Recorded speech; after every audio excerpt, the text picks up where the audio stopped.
What's up, everybody?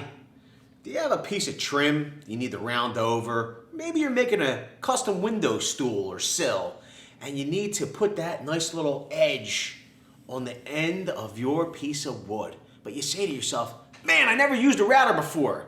It looks kind of scary.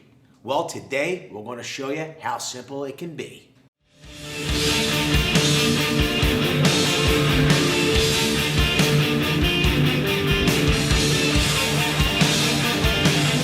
So, if you go into the hardware store or your big box where they sell tools, you might find yourself a couple different size routers. Some might be nice and small, some are going to be a little bit bigger. You think to yourself, wow, look at this cute little router. This would be great, it fits in my palm and all. But a lot of times, that router is made to do things like trim laminate. Not saying it can't put an edge on wood, but you're going to want something a little bit bigger, something that's made for the job that you can get two hands on.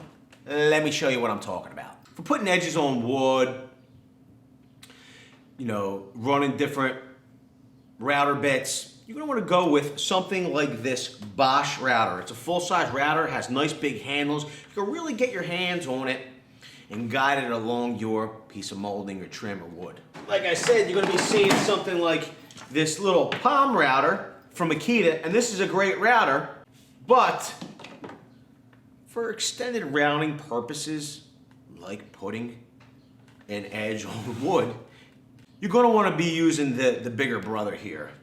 It's a great router, but it's not necessarily suited perfectly for what we want to do. So I'm going to put that right back in the box. I'm going to show you how easy it is. Okay? Let's just say you're hanging chair rail or making a windowsill. You would want to ease these edges. You wouldn't want this hard edge. God forbid a little kid might smack his head or her head into this edge. Could get cut.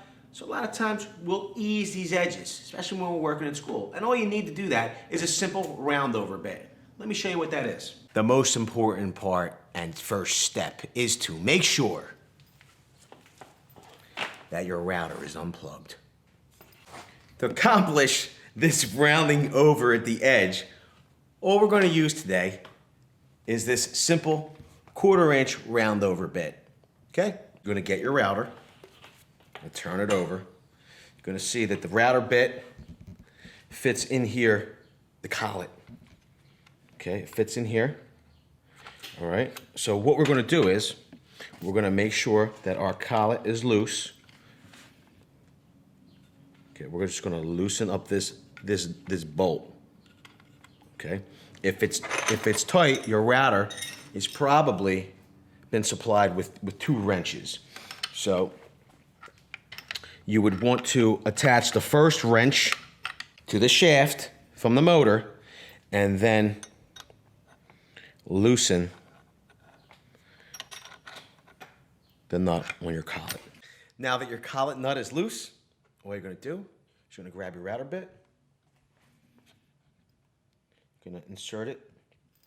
I like to insert mine all the way, almost all the way against that collet nut. But not quite. What we'll do is we'll start to tighten down that collet nut. You'll grab your second wrench.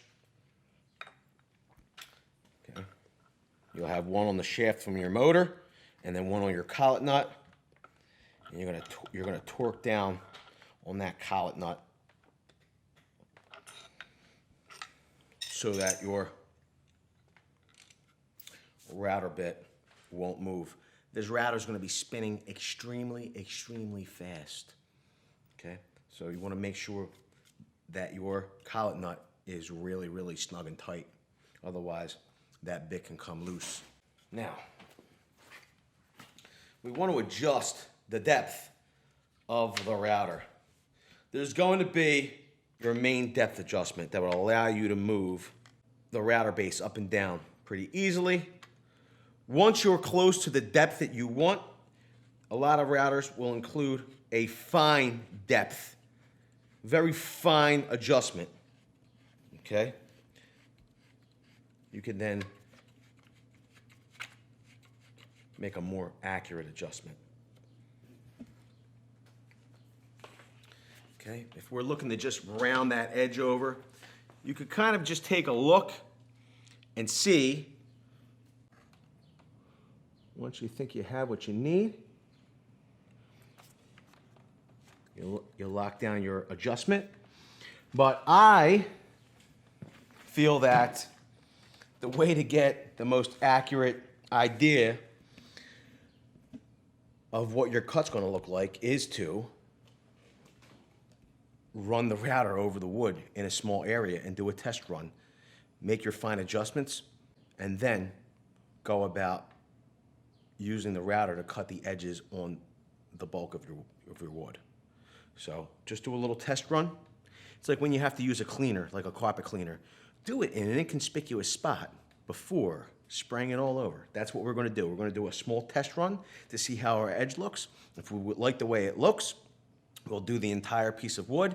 If we don't like the way it looks, we'll make some more fine adjustments, okay, until we get it right, and then we'll go about our routering duties.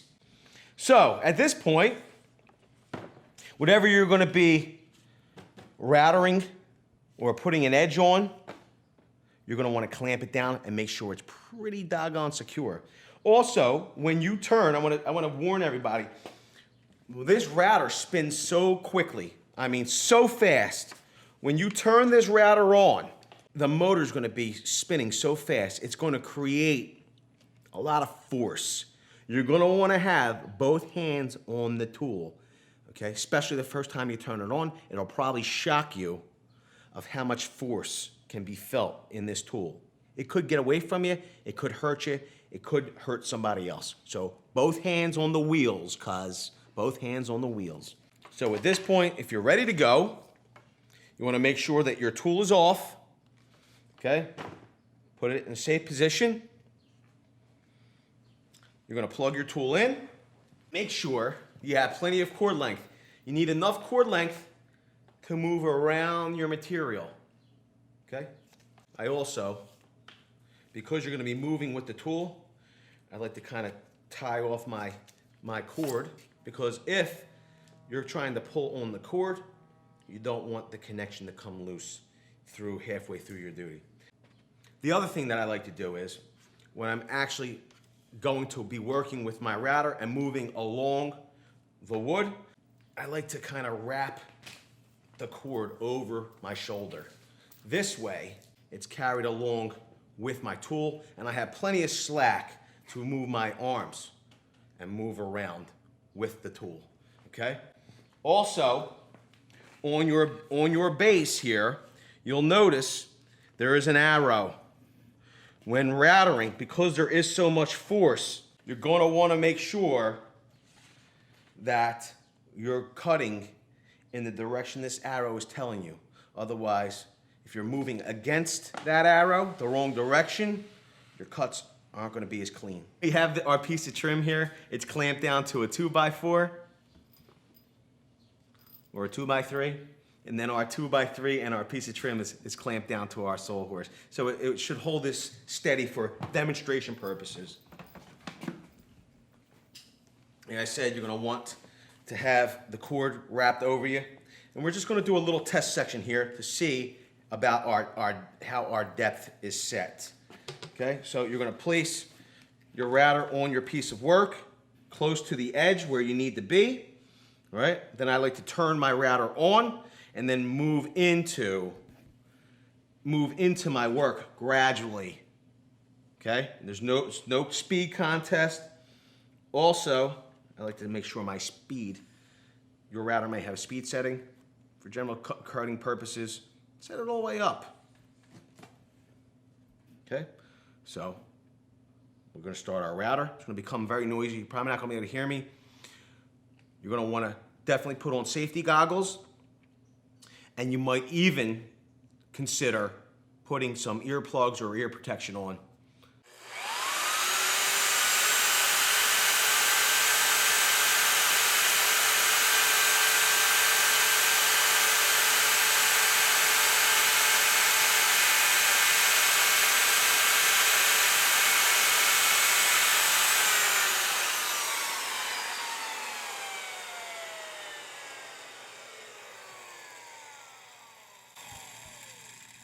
So I gotta tell you, that is pretty much perfect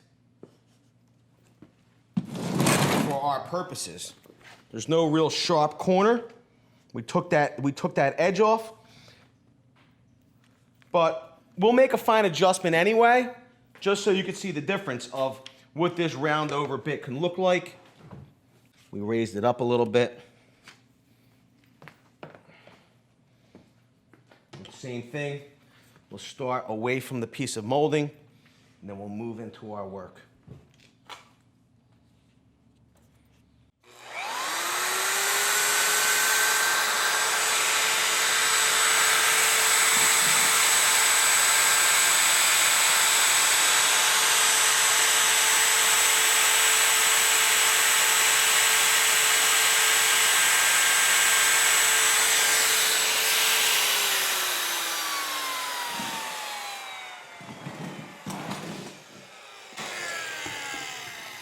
So as you can see, we moved the router blade up, and it changed the look of that round over.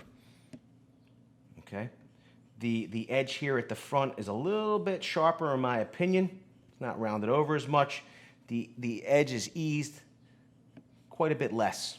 Depending on the depth that you set, the look from one router bit can change dramatically.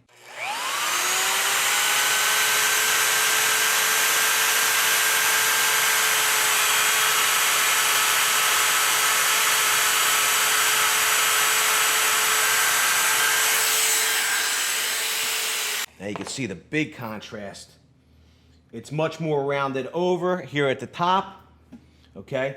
And then you have your nice hard line here at the bottom, at the face of the molding. You know, we would flip this up. This would act as chair rail. You know, I gotta tell you, I like this the best. Why don't we run this, see how it looks? What do you think?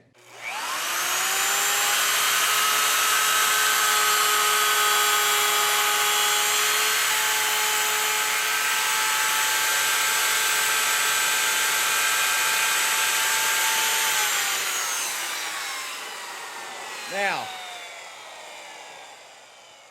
depending on what you're doing, okay, you might want to round over the end here, or if you're doing this as chair rail, you might want to just run off the edge and leave this part flat so it can meet its next piece of molding, okay?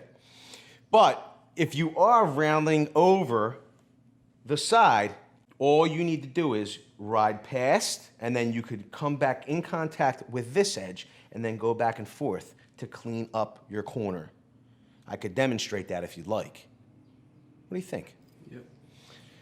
You know, and what keeps everything on track, simply put, it's that ball bearing. You see that? The ball bearing here at the top of the bit? That's what rides along the wood.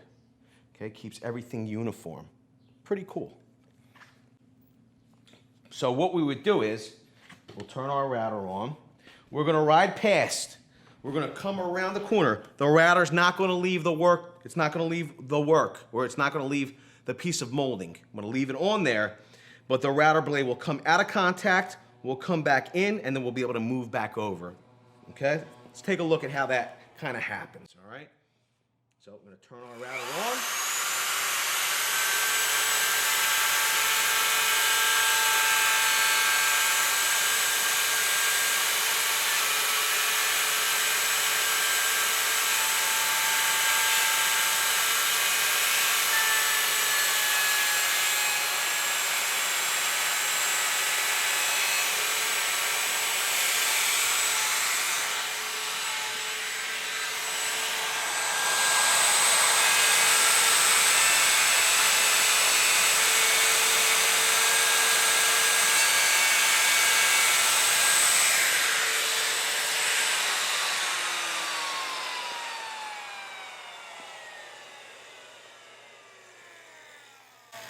So as you can see, we ran past the edge. We then came back in contact with the router bit and then went back over the wood. Look how nice our finished corner is. Simple technique, nice and slow. Okay, we rounded over this corner, boom, did it again. We can finish this whole thing out, no problem. I want to just say you want to go slow and evenly over the wood, and you'll have a perfectly routered edge in no time. We flip this up, and look from here over. I mean, from basic 1x stock, we're able to make a somewhat decorative and functional chair rail. Or if we were going to split up 2 sections of wall so we could paint different colors, instead of putting just plain old 1x, we now have a decorative molding. We now have a somewhat decorative molding. Keep in mind, there are tons and tons and tons of different router bits, shapes, sizes. You can get as fancy as you like. After you master the simple roundover bit, maybe you moved in something a little bit more intricate like the OG. Go check it out, experiment, have fun.